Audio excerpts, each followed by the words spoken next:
Hello friends, welcome to all my dear students and friend in your YouTube channel Daksh English Classes. Friends, we will discuss about the important topic that is continue time and tense. दोस्तों आज हम बात करेंगे simple present tense के बारे में, जो हमारा टॉपिक कंटिन्यूस लगातार जारी है और चल रहा है। कल हमने बात की थी बेसिक स्ट्रक्चर के बारे में, सिंपल प्रेजेंट टेंस के बारे में, और इससे पहले मैंने आपको पिछली वीडियोज में सारी चीज़ें कवर कराई थी कि इसका बेसिक स्ट्रक्चर क्या होता है सिंपल प्रेजेंट टेंस का दोस्तों। और यदि आपने पीछे की वीडियो नहीं देखी है तो आप वो वीडियो देख सकते हैं। और आज हम थोड़ा एडवांस की बात करेंगे किसमें, सिंपल प्रेजेंट टेंस में। और सिंपल प्रेजेंट टेंस में कितने कॉन्सेप्ट होते हैं आगे, वो आज इस वीडियो में कवर कराऊंगा मैं। और फिर सिंपल प्रेजेंट टेंस को हम दोस्तों फिनिश करने के बाद में हम फिर बात करेंगे प्रेजेंट कंटिन्यूअस, परफेक्ट कंटिन्यूअस की। देखो सिंपल प्रेजेंट टेंस दोस्तों, जो सेंटेंस वो टेंस है वो बहुत ही वो एग्जाम की दृष्टि से बहुत ही इम्पोर्टेंट सेंटेंस है। इसलिए मैं चाहता हूं कि सारे स्ट्रक्चर मैं आपको इस सेंटेंस में इस टेंस में कवर करा दूं, जितने भी कॉन्सेप्ट होते हैं सारे क्लियर करा दूं। तो आज हमारा आगे का टॉपिक होगा सिंपल प्रेजेंट टेंस में। और कल हमने बताया इसका बेसिक स्ट्रक्चर कि इसका अफर्मेटिव में क्या रूल होगा, नेगेटिव में क्या होगा, इंटेरोगेटिव में क्या होगा और इसका WH में क्या होगा। वो हमने सारा पीछे की वीडियोस में मैंने कवर करा दिया लास्ट क्लासेस में। आज हम बात करेंगे किसके बारे में, इसके नेक्स्ट स्ट्रक्चर के बारे में। दोस्तों आज इसमें क्या होता है, इसका कॉन्सेप्ट होगा, यदि हम यहाँ पे सब्जेक्ट लगा दिया प्लस हम यहाँ पे लगा सकते हैं नो और नोज, नो और नोज लगा दिया, यानी कि नो और नोज लगा दिया।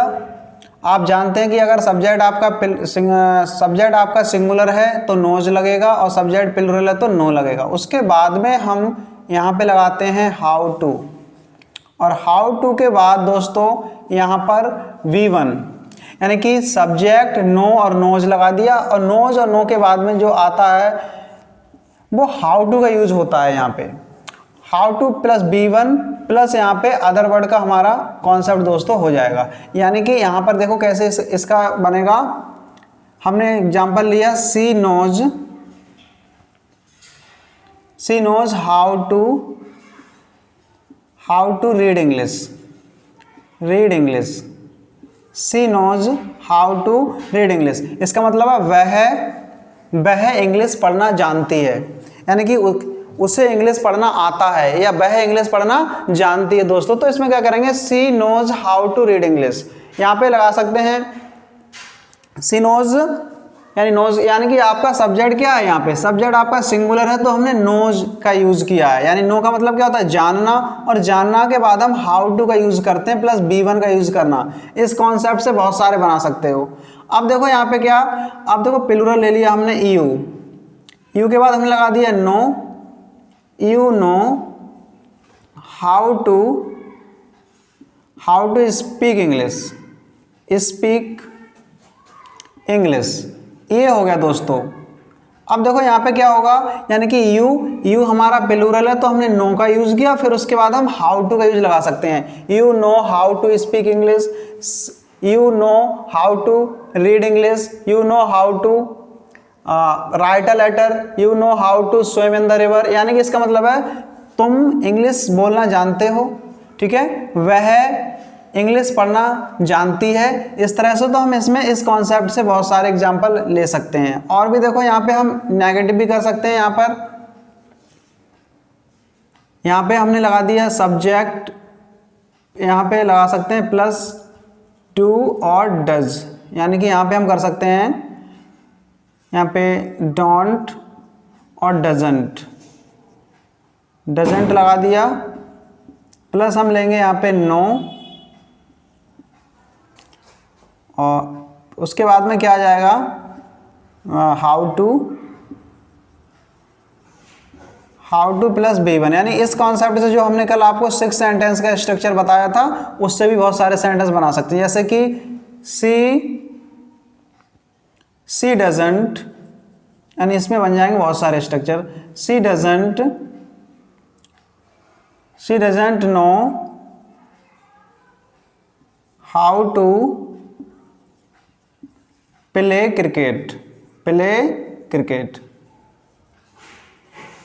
सी डजेंट नो, यानी कि इसमें हो जाएगा she doesn't know how to, यानी कि नो के बाद हाउ टू लगाना अनिवार्य होता है, तो हाउ टू प्ले क्रिकेट हो जाएगा, यानी कि वह क्रिकेट खेलना नहीं जानती है। तो इसमें नो आया तो यहाँ पे हाउ टू का यूज हमें करना पड़ेगा। इसी तरह से हम does she know how to play cricket, ठीक है, why does she know how to play cricket, इस तरह से हम यहाँ पे यूज बहुत सारे स्ट्रक्चर का यूज कर सकते हैं। तो कोई यहाँ पे ये कॉन्सेप्ट हमारा हो गया, यानी सब्जेक्ट आपका सिंगुलर है तो नोज का यूज करेंगे, सब्जेक्ट प्लूरल है तो नो का। उसके बाद हम हाउ टू लगाएं प्लस B1 लगाएं। अब देखो she knows how to play cricket, you know how to drive a car, ठीक है। इस तरह से बहुत सारे एग्जांपल हम यहाँ पे ले सकते हैं। अब हम अगला इसमें कॉन्सेप्ट पढ़ेंगे दोस्तों।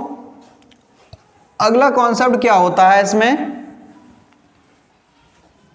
अगला होगा इसमें हम लगा सकते हैं सब्जेक्ट प्लस, हम यहाँ पे लगा सकते हैं वांट और यहाँ पे लगा सकते हैं वांट्स।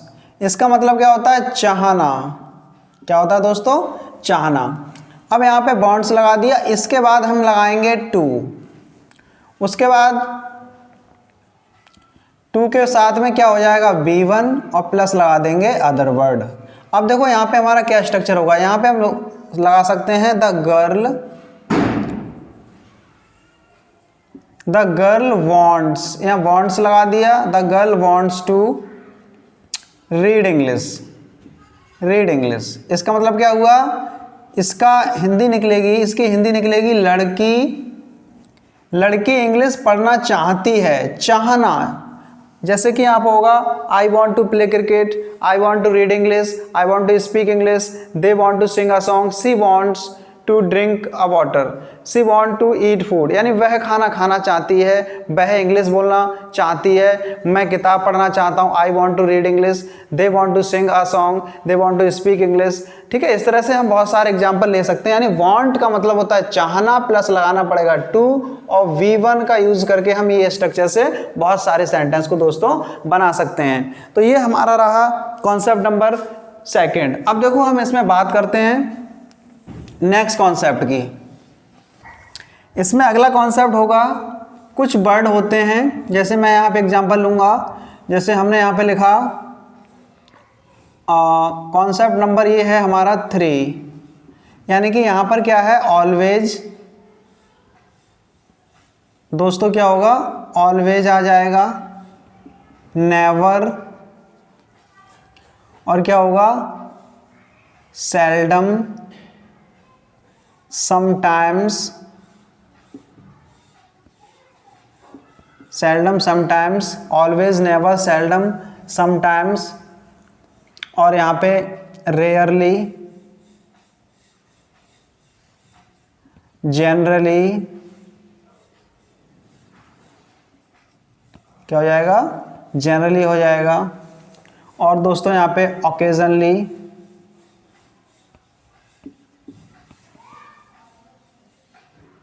ओकेजनली, और यहाँ पे हो जाएगा यूजुअली।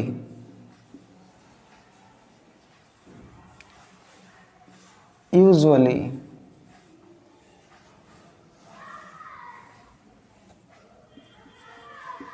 यूजुअली ये वर्ड आ जाएगा। अब देखो ETC, these words are used after the subject, यानी ये जो शब्द होते हैं वो कहाँ पर यूज होते हैं, सब्जेक्ट के बाद में, and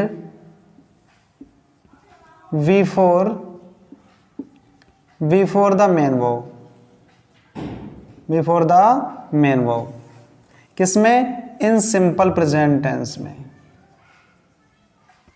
in simple present tense. यानी कि सिंपल प्रेजेंट टेंस होगा तो हम क्या करेंगे, always, never, seldom, sometimes, rarely, generally, occasionally, usually and etc. These words are used after the subject and before the main verb in simple present tense. यानी simple present tense में हम इन word का use करते हैं. अगर ये word मिलें तो आप समझ लेना कहीं वो simple present tense है. यहाँ पे एग्जाम्पल देखते हैं दोस्तों. तो एग्जाम्पल होगा हमारा she always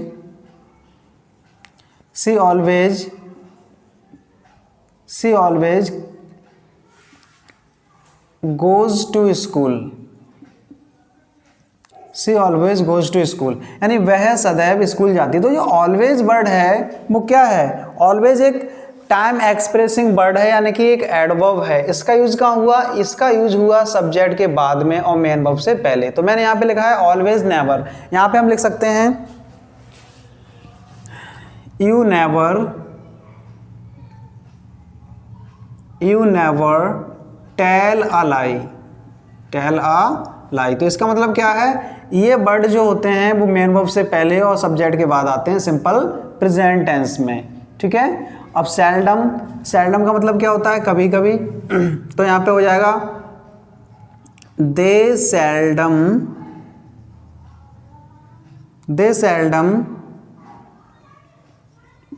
come here at the night. इसका मतलब क्या हुआ?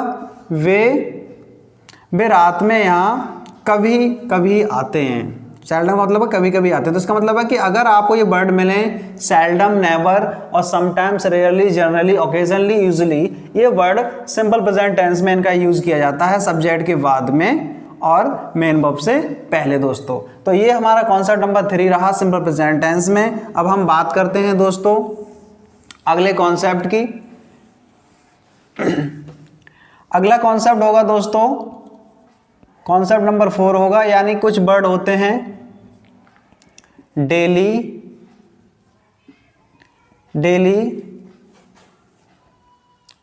एवरीडे,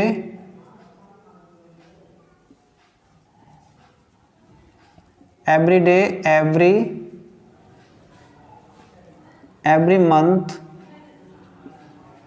एवरी ईयर, एवरी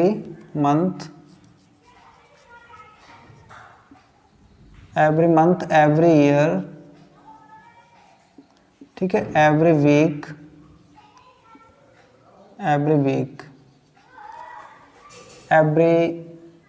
ठीक है. इस तरह से daily, every day, every month, every year, every week. ठीक है. इस तरह से ये वर्ड होते हैं टाइम एक्सप्रेसिंग वर्ड, यानी कि ट्वाइस अ डे, इस तरह से भी कर सकते हैं हम. Twice a day, twice a month. ठीक है. ईयर, इस तरह से हम लगा सकते हैं. तो ये वर्ड होते हैं टाइम एक्सप्रेसिंग वर्ड. इन शब्द का यूज क्या होता है? तो ETC लगा के यहाँ पे are used in the end of the sentence. यानी कि सेंटेंस के एंड में यूज किया जाता है. कहाँ पे? सिंपल प्रेजेंट टेंस में. यानी ये वर्ड आते हैं. ठीक है. जैसे एग्जांपल होगा यू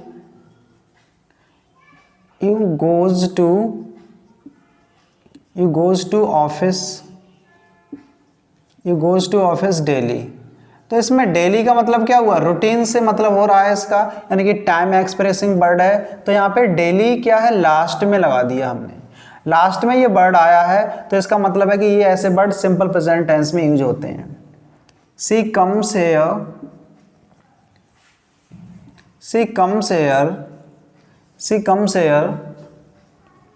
एवरी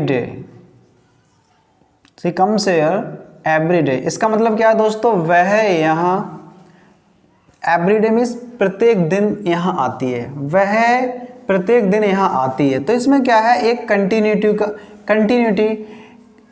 कंटिन्यूटी के बारे में पता यहाँ पे चल रहा है कि इसमें एवरीडे है और इसमें डेली है. तो ये यहाँ पे हम कह सकते हैं कि daily, everyday, every month, every year. यानी कि I goes to market daily. ठीक है. I goes to office every day. ठीक है. I goes to visit Agra every month. तो इस तरह से हम बहुत सारे एग्जाम्पल लेकर कह सकते हैं कि इसमें हम यूज़ कर सकते हैं ये बहुत सारे word, every year, every month, every week, twice a day, twice a month, etc are used in the end of the sentence. और ये सेंटेंस के एंड में इनका यूज होता है दोस्तों। तो आई होप आपको ये समझ में आया होगा ये कॉन्सेप्ट कि ये वर्ड टाइम एक्सप्रेसिंग वर्ड होते हैं। अब दोस्तों हम बात करेंगे नेक्स्ट रूल्स की। इसमें होगा कुछ वर्ब होती हैं जो डायरेक्ट इसको सिंपल प्रेजेंट टेंस में यूज किया जाता है, यानी कि कुछ सेंटेंस होते हैं, यानी कि जो सिंपल प्रेजेंट टेंस होता है इट इज यूज्ड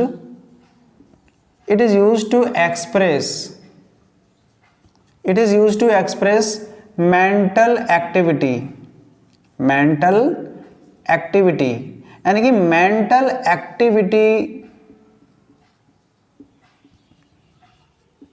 एक्टिविटी को रिप्रेजेंट करने के लिए भी सिंपल प्रेजेंट टेंस का दोस्तों यूज किया जाता है। चल रहा है ना सही से, यानी कि सिंपल प्रेजेंट टेंस का यूज दोस्तों किया जाता है। अब देखो यहाँ पे क्या होगा दोस्तों, यहाँ पे कुछ वर्ब होती है, जैसे मान लो यहाँ पे लिख दिया हमने ही बिलीव्स इन गॉड, अब देखो यहाँ पे क्या है, ये मेंटल एक्टिविटी को रिप्रेजेंट कर रहा है कि ही बिलीव्स इन गॉड, वह ईश्वर में विश्वास करता है, ठीक है। या फिर हमने बोला आई लाइक यू, यानी इसमें क्या है, मैं तुम्हें पसंद करता हूं। तो लाइक क्या है, यहाँ पे कोई एक्टिविटी नहीं हो रही है, एक मेंटल एक्टिविटी है, मेंटल एक्सप्रेशन है, इससे ही पता चल रहा है केवल। इस तरह से हम कह सकते हैं यू सी अ वर्ड, यानी कि तुम एक चिड़िया देखते हो, तो तुम एक चिड़िया देखते हो, ये क्या है, एक मेंटल एक्टिविटी है, ठीक है। सी लव्स मी वेरी मच, इसका मतलब क्या है, वह मुझसे बहुत प्यार करती है। तो इसमें सी लव्स क्या है, एक मेंटल एक्सप्रेशन है, मेंटल एक्टिविटी को रिप्रेजेंट किया जा रहा है। तो ये यहाँ पर इस केस में कुछ वर्ब्स होते हैं जो डायरेक्ट सिंपल प्रेजेंट टेंस में इनका यूज किया जाता है। जैसे कुछ वर्ब हैं, जैसे हम कह सकते हैं यहाँ पे VELIVE, believe,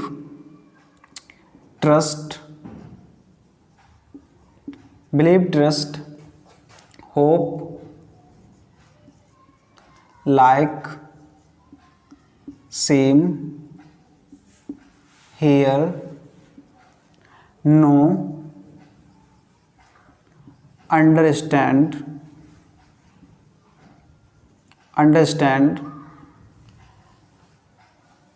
believe, trust, hope, like, seem, hear, know, understand. और भी दोस्तों काफ़ी वर्ब्स हैं इसकी इसमें, यानी कि यहाँ पे ETC इसकी लिस्ट में आपको दे दूंगा, यानी ETC are used in simple present tense, यानी कि ये वर्ब्स हैं इनका यूज सिंपल प्रेजेंट टेंस में यूज किया जाता है। यानी कि बिलीव कंटिन्यूअस में यूज नहीं कर सकते, trust, hope, like, seem, hear, know, understand, remember, taste, बहुत सारी वर्ब्स हैं इनका यूज। कुछ वर्ब्स और भी हैं जो मैं आपको बता दूंगा कि इसका यूज सिंपल प्रेजेंट टेंस में यूज किया जाता है, कंटिन्यूअस टेंस में यूज नहीं किया जाता, ठीक है। यहाँ पे तो ये हमारा कॉन्सेप्ट नंबर रहा। जैसे यहाँ पे he believes in God, I like you see, तो इससे क्या पता चल रहा है, इससे ये मेंटल एक्सप्रेशन का बोध हो रहा है, तो ये हमारा सिंपल प्रेजेंट टेंस यहाँ पे हो जाएगा दोस्तों। इसके बाद नेक्स्ट है सिंपल प्रेजेंट टेंस का यूज हम कहाँ कर सकते हैं। तो सिंपल प्रेजेंट टेंस का यूज हो सकता है कहाँ पे, कंडीशनल सेंटेंस में। कंडीशनल सेंटेंस में सिंपल प्रेजेंट टेंस का यूज होता है। कंडीशनल सेंटेंस क्या होता है, जिसमें कंडीशन को रिप्रेजेंट किया जाएगा, यानी किसका यूज होगा, कंडीशनल सेंटेंस। यहाँ पे क्या, जैसे हमने दे दिया सबसे पहले हम लगा सकते हैं यहाँ पे कोई कंजक्शन ले सकते हैं, if plus subject plus V1 या V5 प्लस यहाँ पे अदर वर्ड, उसके बाद में सब्जेक्ट प्लस यहाँ पे फ्यूचर इंडेफिनिट टेंस को हम इंक्लूड करेंगे, will shell plus B1 plus other word. अब देखो इसमें क्या होगा दोस्तों, यहाँ पर मैं एक एग्जाम्पल देता हूँ, उसके बाद मैं आपको बताऊंगा। If you run very fast, if you run very fast you will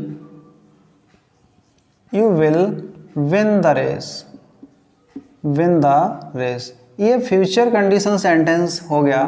अब देखो इसमें दोस्तों क्या है कि if you run fast you will win the race. इसमें क्या है, ये हमारा है क्या, सबऑर्डिनेट क्लॉज।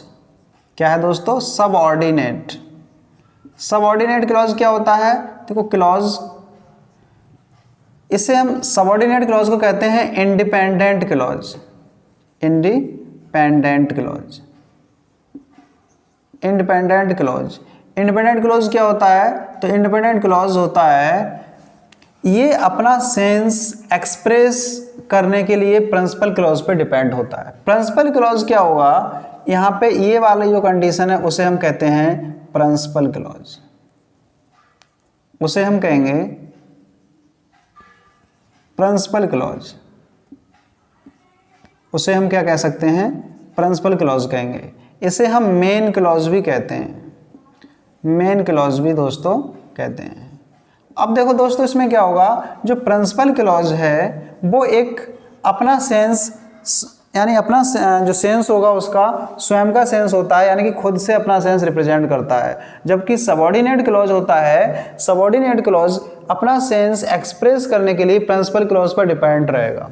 जैसे यहाँ पे है if you run very fast, यदि तुम तेज दौड़ोगे, तो इसका मतलब क्या है, यहाँ ऐसा लग रहा है कि इसका सेंस रह गया कुछ, यानी इसमें कुछ ऐड होने को रह गया, तो तुम रेस जीत जाओगे, तो तुम रेस जीत जाओगे। यदि तुम तेज दौड़ोगे तो तुम रेस जीत जाओगे।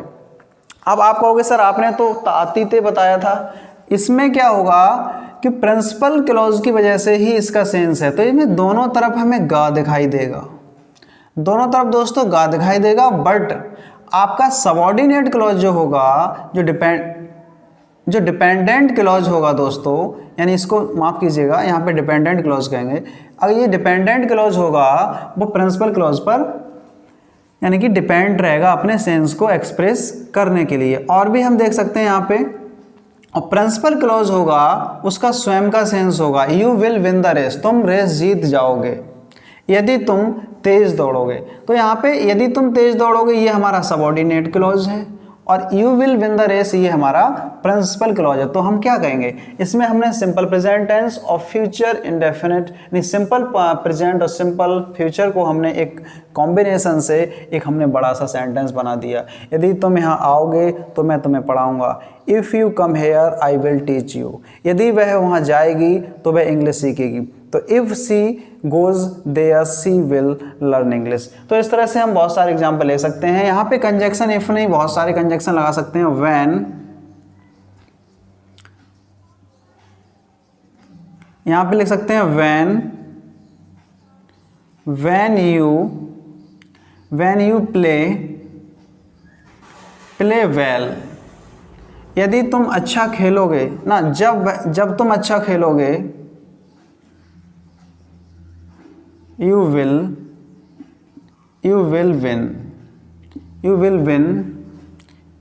win this match। तो इसका मतलब क्या है कि ये मैच आप जीत जाएंगे। जब आप अच्छा खेलेंगे तो आप ये गेम जीत जाएंगे। तो ये हमारा क्या रहा, ये रहा सबऑर्डिनेट क्लॉज। यानी सबऑर्डिनेट क्लॉज को कैसे पहचानेंगे, वो किसी कंजक्शन से जुड़ा होता है। दोस्तों हम प्रिंसिपल क्लॉज को पहले ले सकते हैं और उसके बाद में सबऑर्डिनेट क्लॉज को बाद में लिख सकते हैं। जैसे यहाँ पे कह सकते हैं you will win this match, आप इस मैच को जीत जाएंगे। अब यहाँ हमें कॉमा लगाने की ज़रूरत नहीं है।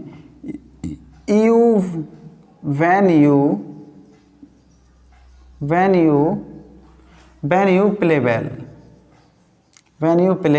वेल।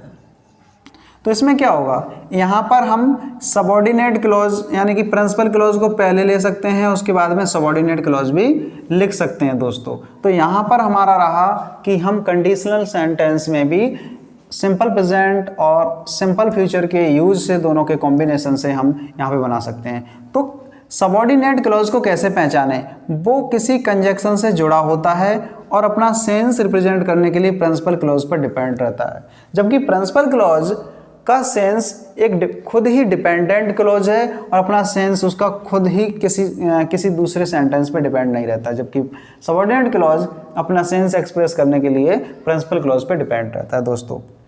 तो हमारा ये सिंपल प्रेजेंट टेंस का टॉपिक रहा दोस्तों। अब उसके बाद में हम इसमें देखते हैं अब सिंपल प्रेजेंट टेंस का यूज और हम कहाँ कर सकते हैं। तो सिंपल प्रेजेंट टेंस का यूज हम कर सकते हैं, इसका नेक्स्ट कॉन्सेप्ट होगा, सिंपल प्रेजेंट टेंस का नेक्स्ट कॉन्सेप्ट होगा fix future plan action. Fix future plan action.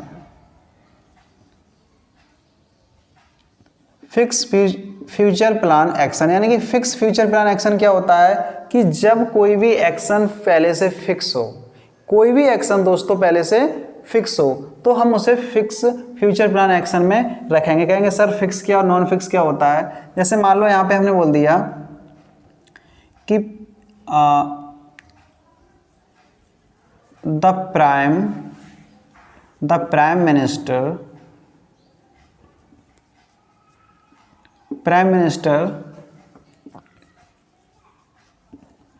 goes to America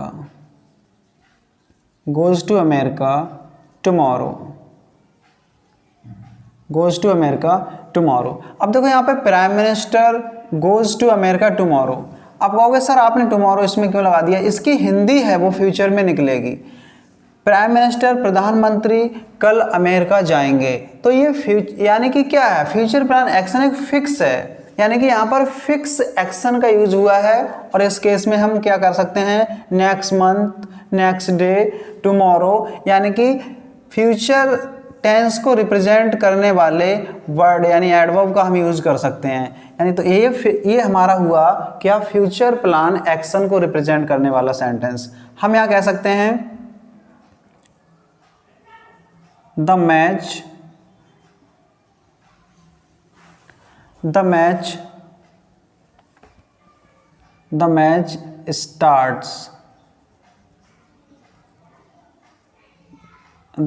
starts at 5 o'clock। तो यहाँ क्या है कि ये मैच 5 बजे स्टार्ट होगा। तो ये यानी कि क्या है, जो एक्शन एक तरह से फिक्स है पहले से, तो वो सिंपल प्रेजेंट टेंस में बनेंगी, जबकि इसकी जो हिंदी है वो फ्यूचर में निकलेगी। जैसे हमने दे दिया यहाँ पे द ट्रेन कम्स हेयर